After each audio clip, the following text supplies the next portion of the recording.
Very good day to all of you dear students. आज की video में मैं लेकर आई हूँ एक विशेष जानकारी जो कि हमारा इतिहास और नागरिक जीवन कक्षा 7 के पाठ 11 में पेज नंबर 75 में एक प्रश्न पूछा गया कि संसार में कौन कौन से आश्चर्य हैं और कहाँ स्थित हैं। तो मैंने सोचा क्यों ना इस पर एक विशेष वीडियो बनाया जाए जिससे कि आपको इस प्रश्न का उत्तर आसानी से और अच्छे तरीके से प्राप्त हो सके। तो चलिए बिना देर किए हुए शुरू करते हैं इस प्रश्न के उत्तर की तलाश में। प्यारे बच्चों, विश्व का पहला आश्चर्य है चीन की विशाल दीवार। यह दीवार मिट्टी और पत्थर से बनी एक किलेनुमा दीवार है जिसे चीन के विभिन्न शासकों के द्वारा उत्तरी हमलावरों से रक्षा के लिए 5वीं शताब्दी ईसा पूर्व से लेकर 16वीं शताब्दी तक बनवाया गया। इसकी विशालता का अंदाजा इसी बात से लगाया जा सकता है कि इस मानव निर्मित ढांचे को अंतरिक्ष से भी देखा जा सकता है। यह दीवार 6400 किलोमीटर के क्षेत्र में फैली है। इसका विस्तार पूर्व में शानहाइंगुआन से पश्चिम में लोपनूर तक है और कुल लंबाई लगभग 6700 किलोमीटर यानी 4160 मील है। हालांकि पुरातत्व सर्वेक्षण विभाग के हाल के सर्वेक्षण के अनुसार समग्र महान दीवार अपनी सभी शाखाओं सहित 8851.8 किलोमीटर यानी 5500.3 मील तक फैली है।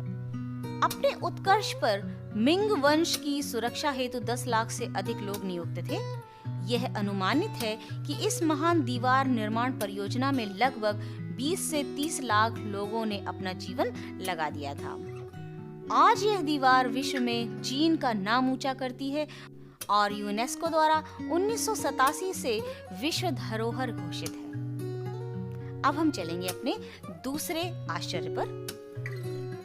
ताजमहल भारत के आगरा शहर में स्थित एक विश्व धरोहर मकबरा है। इसका निर्माण मुगल सम्राट शाहजहां ने अपनी पत्नी मुमताज महल की याद में करवाया था। ताजमहल मुगल वास्तुकला का उत्कृष्ट नमूना है। इसकी वास्तुशैली फारसी, तुर्क, भारतीय और इस्लामी वास्तुकला के घटकों का अनोखा सम्मिलन है। सन 1983 में ताजमहल यूनेस्को विश्व धरोहर स्थल बना। इसके साथ ही इसे विश्व धरोहर के सर्वत्र प्रशंसा पाने वाली अत्युत्तम मानवीय कृतियों में से एक बताया गया है। ताजमहल को भारत की इस्लामी कला का रत्न भी घोषित किया गया है। संगमरमर के बने गुम्बद के नीचे केंद्र में बने मकबरे अपनी वास्तु श्रेष्ठता में सौंदर्य के संयोजन का परिचय देते हैं। ताजमहल इमारत समूह की संरचना की खास बात यह है कि पूर्णतया सममितीय है। इसका निर्माण सन 1648 के लगभग पूर्ण हुआ था। उस्ताद अहमद लाहौरी को प्रायः इसका प्रधान रूपांकन करता माना जाता है। ताजमहल की खूबसूरती का वर्णन शब्दों में नहीं किया जा सकता, बल्कि इसका प्रमाण अपनी आंखों से सामने से इसको देख कर लिया जा सकता है। हमारे विश्व का तीसरा आश्चर्य है पेत्रा। जॉर्डन में स्थित एक ऐतिहासिक नगरी है जो अपने पत्थर से तराशी गई इमारतों और जल वाहन प्रणाली के लिए प्रसिद्ध है। इसे 6ठी शताब्दी ईसा पूर्व में नबातियों ने अपनी राजधानी के तौर पर स्थापित किया था। माना जाता है कि इसका निर्माण कार्य 1200 ईसा पूर्व के आसपास शुरू हुआ। आधुनिक युग में यह एक मशहूर पर्यटक स्थल है। पेत्रा एक होर नामक पहाड़ की ढलान पर बना हुआ है और पहाड़ों से घिरी हुई एक द्रोणी में स्थित है। यह पहाड़ मृत सागर से अकाबा की खाड़ी तक चलने वाली वादी अरबा नामक घाटी की पूर्वी सीमा है। पेत्रा को यूनेस्को द्वारा एक विश्व धरोहर होने का दर्जा मिला हुआ है। 6ठी शताब्दी ईसा पूर्व से पेत्रा नाबातियन साम्राज्य की प्रभावशाली राजधानी थी। इसके बाद इस साम्राज्य का 106 ईस्वी में रोमन साम्राज्य में विलय हो गया था और रोमनों ने शहर का विस्तार जारी रखा। व्यापार और वाणिज्य के लिए यह एक महत्वपूर्ण केंद्र था। पेत्रा ने तब तक विकास जारी रखा जब तक कि एक विनाशकारी भूकंप ने इमारतों को नष्ट नहीं कर दिया और 6ठी शताब्दी में मुस्लिमों ने पेत्रा को जीत लिया, लेकिन यह ज्यादा समय तक मुसलमानों के अधीन नहीं रहा। इसके बाद 1189 ईस्वी में मध्य पूर्व के मुस्लिम सुल्तान सलादिन की विजय के बाद पेत्रा को ईसाइयों ने त्याग दिया। पेत्रा की शानदार इंजीनियरिंग उपलब्धियों और अच्छी तरह से संरक्षित आयाम के कारण पेत्रा को पुरातात्विक स्थल जुलाई 2007 में दुनिया के नए 7 आश्चर्यों में से एक के रूप में चुना गया है। हमारे विश्व का चौथा आश्चर्य है क्राइस्ट द रिडीमर। ब्राजील के रियो डी जेनेरो में स्थापित ईसा मसीह की एक प्रतिमा है जिसे दुनिया का दूसरा सबसे बड़ा आर्ट डेको स्टैचू माना जाता है। यह प्रतिमा अपने 9.5 मीटर यानी 31 फीट आधार स्थित 39.6 मीटर यानी 130 फीट लंबी और 30 मीटर यानी 98 फीट चौड़ी है। इसका वजन 635 टन यानी 760 टन है। यह statue Tijuca forest national park में कोर्कोवाडो पर्वत की चोटी पर स्थित है। 700 मीटर यानी 2300 फीट जहां से पूरा शहर दिखाई पड़ता है। यह स्टैचू दुनिया में अपनी तरह की सबसे ऊंची मूर्तियों में से एक है।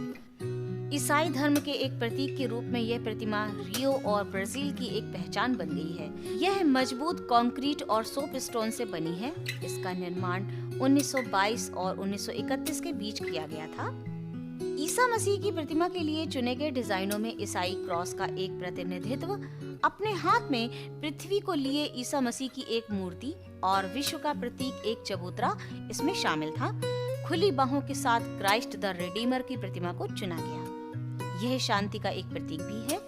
पक्षियों के इस पर बैठने से रोकने के लिए प्रतिमा के शीर्ष पर छोटी छोटी कीलें भी लगाई गई हैं।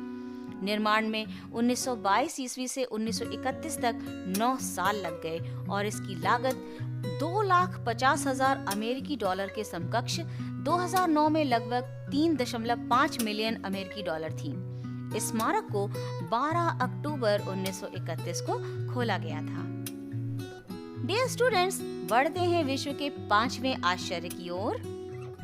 माचू पिच्चू दक्षिण अमेरिका देश पेरू में स्थित एक कोलंबस पूर्व युग इंका सभ्यता से संबंधित ऐतिहासिक स्थल है।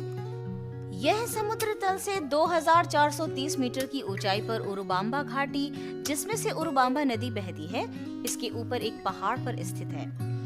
यह कुस्को से 80 किलोमीटर यानी 50 मील उत्तर पश्चिम में स्थित है। इसे अक्सर इंकाओं का खोया शहर भी कहा जाता है। माचू पिच्चू इंका साम्राज्य के सबसे परिचित प्रतीकों में से एक है। 7 जुलाई 2007 को घोषित विश्व के 7 नए आश्चर्यों में से माचू पिच्चू भी एक है। 1430 ईस्वी के आसपास इंकाओं ने इसका निर्माण अपने शासकों के आधिकारिक स्थल के रूप में शुरू किया था, लेकिन इसके लगभग 100 साल बाद जब इंकाओं पर स्पेनियों ने विजय प्राप्त कर ली तो इसे यूं ही छोड़ दिया गया। हालांकि स्थानीय लोग इसे शुरू से जानते थे, पर सारे विश्व को इससे परिचित कराने का श्रेय हीरम बिंघम को जाता है, जो एक अमेरिकी इतिहासकार थे और उन्होंने अपनी खोज 1911 में की थी। तब से माचू पिच्चू एक महत्वपूर्ण पर्यटन आकर्षण बन गया है। माचू पिच्चू को 1981 में पेरू का एक ऐतिहासिक देवालय घोषित किया गया और 1983 में इसे यूनेस्को द्वारा विश्व धरोहर स्थल का दर्जा प्राप्त हुआ। क्योंकि इसे स्पेनियों ने इंकाओं पर विजय प्राप्त करने के बाद भी नहीं लूटा था, इसलिए इस स्थल का एक सांस्कृतिक स्थल के रूप में विशेष महत्व है और इसे एक पवित्र स्थान भी माना जाता है। विश्व के 6ठे आश्चर्य की ओर बढ़ते हुए, जिसका नाम है कोलोसियम। इटली देश के रोम नगर के मध्य निर्मित रोमन साम्राज्य का सबसे विशाल एलिप्टिकल एम्फीथिएटर है। यह रोमन स्थापत्य और अभियांत्रिकी का सर्वोत्कृष्ट नमूना माना जाता है। इसका निर्माण तत्कालीन शासक वेस्पियन ने 17वीं और 72वीं ईस्वी के मध्य प्रारंभ किया और 80वीं ईस्वी में इसको सम्राट टाइटस ने पूरा किया। 81 और 96 वर्षों के बीच इसको डोमिशियन के राज में इसमें कुछ और परिवर्तन करवाए गए। अंडाकार कोलोसियम की क्षमता 50,000 दर्शकों की थी, जो उस समय में साधारण बात नहीं थी। इस स्टेडियम में योद्धाओं के बीच मात्र मनोरंजन के लिए खूनी लड़ाइयां हुआ करती थीं। योद्धाओं को जानवरों से भी लड़ना पड़ता था। ग्लैडिएटर बाघों से लड़ते थे। अनुमान है कि इस स्टेडियम के ऐसे प्रदर्शनों में लगभग 5 लाख पशु और 10 लाख मनुष्य मारे गए। इसके अतिरिक्त पौराणिक कथाओं पर आधारित नाटक भी यहाँ खेले जाते थे। साल में 2 बार भव्य आयोजन होते थे और रोमन वासी इस खेल को बहुत पसंद करते थे। पूर्व मध्यकाल में इस इमारत को सार्वजनिक प्रयोग के लिए बंद कर दिया गया। बाद में इसे निवास, कार्यशालाओं, धार्मिक कार्यों, किले और तीर्थ स्थल के रूप में प्रयोग किया जाता रहा। आज 21वीं सदी में यह भूकंप और पत्थर चोरी के कारण केवल खंडहर के रूप में ही बचा है, लेकिन इसके खंडहर को पर्यटकों के लिए सजा संवार कर रखा गया है। यूनेस्को द्वारा इसका चयन विश्व विरासत के रूप में किया गया है। यह आज भी शक्तिशाली रोमन साम्राज्य के वैभव का प्रतीक है। पर्यटकों का सबसे लोकप्रिय गंतव्य है और रोमन चर्च के निकट संबंध रखता है, क्योंकि आज भी हर गुड फ्राइडे को पोप यहाँ से एक मशाल जुलूस निकालते हैं। चलिए चलते चलते अब हम नजर डाल लेते हैं विश्व के आखिरी 7वें आश्चर्य पर। चिचेन इत्जा। कोलंबस पूर्व युग में माया सभ्यता द्वारा बनाया गया एक बड़ा शहर था। चिचेन इत्जा उत्तर शास्त्रीय से होते हुए अंतिम शास्त्रीय में और आरंभिक उत्तर शास्त्रीय काल के आरंभिक भाग में उत्तरी माया की तराई में एक प्रमुख केंद्र था। यह स्थल वास्तु शैलियों के विविध रूपों का प्रदर्शन करता है, जिसमें शामिल है मैक्सिकनाइज्ड कही जाने वाली शैली और केंद्रीय मैक्सिको में देखी जाने वाली शैलियों की याद दिलाने वाले से लेकर उत्तरी तराई के एक पक माया के बीच पाई जाने वाली एक पक शैली। केंद्रीय मैक्सिकन शैलियों की उपस्थितियों को एक समय प्रत्यक्ष प्रवास या केंद्रीय मैक्सिको के विजय का प्रतिनिधित्व करने के लिए जाना जाता था, लेकिन सबसे समकालीन व्याख्याएं इन गैर माया शैलियों की उपस्थिति को सांसारिक प्रसार के परिणामों के रूप में देखती है। डियर स्टूडेंट्स, आज का वीडियो मैं यहीं पर समाप्त करती हूँ। इस वीडियो में हम परिचित हुए विश्व के 7 महान आश्चर्यों से तथा उनके विषय में छोटी सी जानकारी भी प्राप्त की। अगर आपको मेरी वीडियो अच्छी लगी हो तो लाइक कीजिए और ज्यादा से ज्यादा शेयर कीजिए, ताकि अन्य बच्चे भी इस वीडियो का लाभ उठा सकें। अगर आपने मेरे चैनल को अब तक सब्सक्राइब नहीं किया है तो जरूर करें और बेल आइकन को दबाना ना भूलें। हम मिलेंगे अगले वीडियो में एक नई जानकारी के साथ, एक नए अध्याय के साथ या उसके अभ्यास कार्य के साथ। तब तक के लिए अपना खूब ध्यान रखिए, खूब पढ़िए, खूब बढ़िए। Thank you.